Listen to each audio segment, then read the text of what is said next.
Ishu Boy and Gunnar in the house, back with another Arsenal news episode. Yes, Arsenal transfer news and a lot of Arsenal news.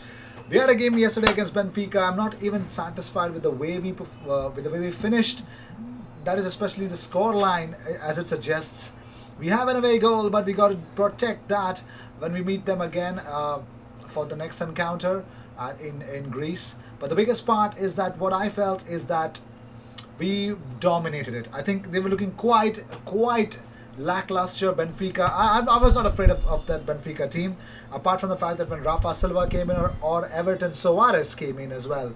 So without any further ado, let's just jump into the news that we got here. And if you seek daily Arsenal content, this is the best place to be. If you seek the best A1 quality Arsenal news content. So let's talk about Bournemouth hiring Thierry Henry. So this is always already in the question, as according to the Mirror, Thierry Henry could be confirmed as Bournemouth's next boss as early as next week.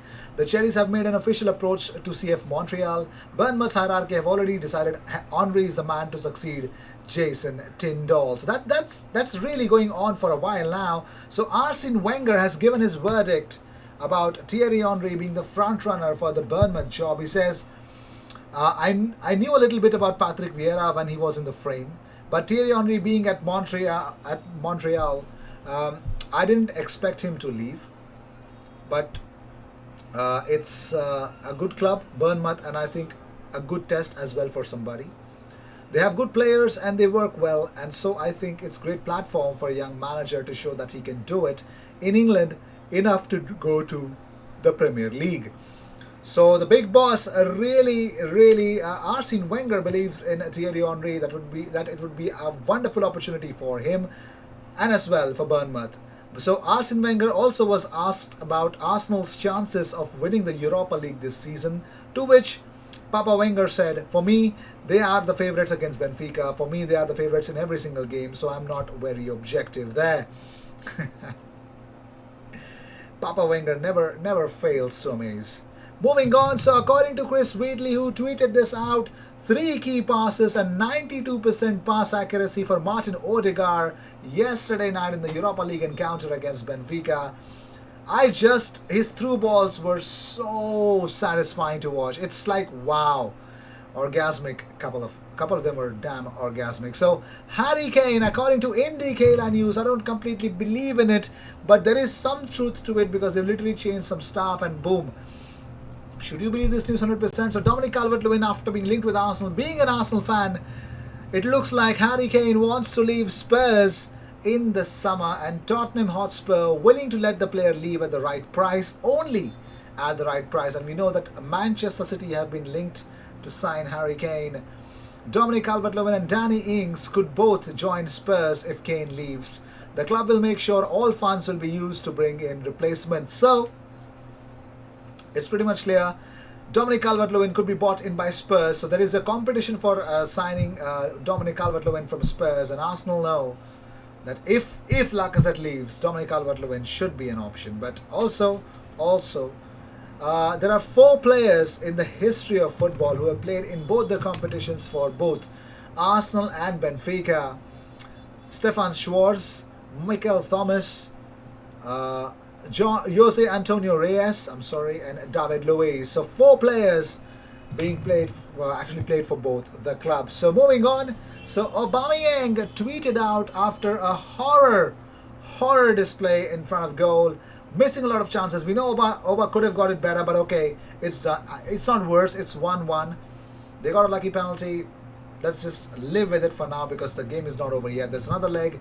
This tie completely depends on the second leg. But moving on, so Aubameyang tweets out, "We deserved better and I should score a couple goals today, but still 1 game to go. We keep going. Well done. At the rate Bukayo Saka, little chilly."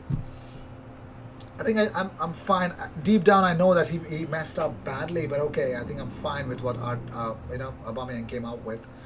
So moving on, so Martin Keown says, "I thought Benfica were quite ordinary and that's why I'm disappointed.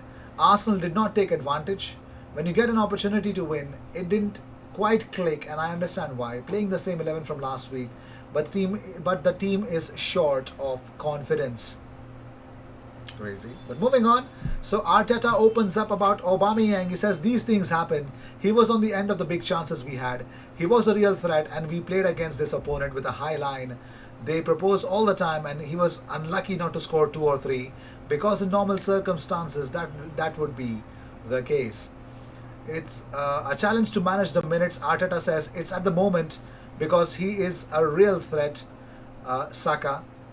Saka's involved in a lot of goals all the time, and the consistency of his performances makes him a starter. Obviously, it's a fine balance, but at the same time, he's 19, and we have to protect him.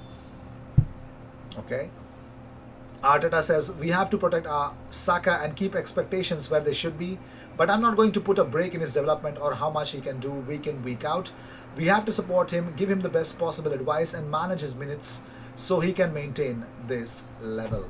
And talking about Saka, Arteta says, I think he's in great moment. He's full of confidence. He's been really important in recent results. His form is the highest that it's been since I've been here, and he has been really consistent. And talking about the whole team performance, Arteta says, we were very dominant and created some big chances. It was disappointing the way we conceded the goal.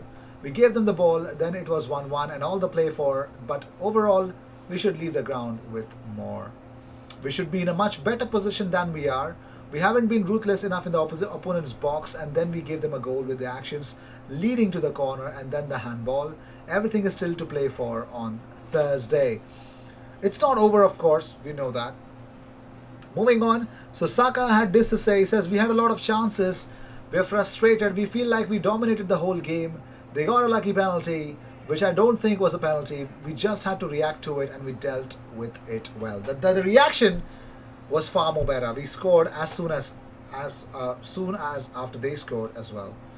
So Dani Ceballos versus Benfica, 98 touches, 74 successful passes, which is 92.5% pass accuracy, 8 ball recoveries, 5 duels won, 2 interceptions, and 2 tackles. So that's what this has been. Dani Ceballos versus Benfica. He was really good. Unreal. Also, Arsenal were caught offside 10 times against Benfica. 10 times, which was more times than they had shots, which is 7. Arsenal have had 7 shots, but were caught offside 10 flipping times. 10 times, damn it.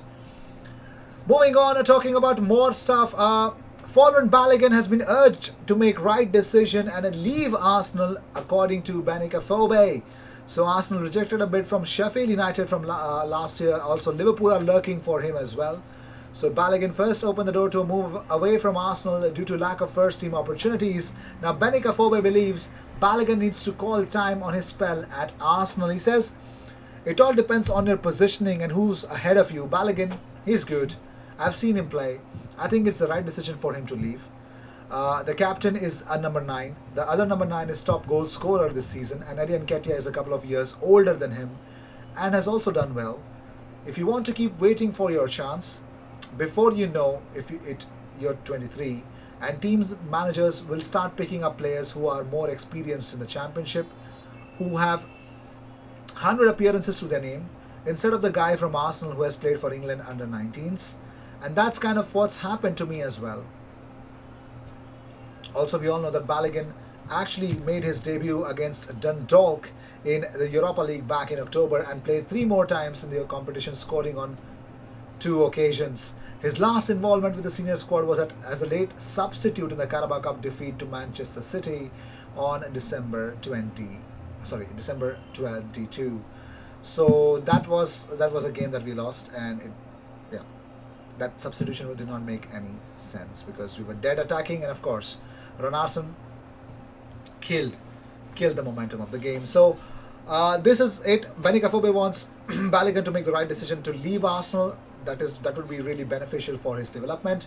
Let's see what happens. And yes, so with this we end this episode. Thank you so much for tuning in. This is what we got here for you, and of course I've scheduled a live for you guys so that you can join in and make sure be a part of it. There's going to be a debate, and there's going to be a talks about Arsenal versus Manchester City, Arsenal versus Benfica as well.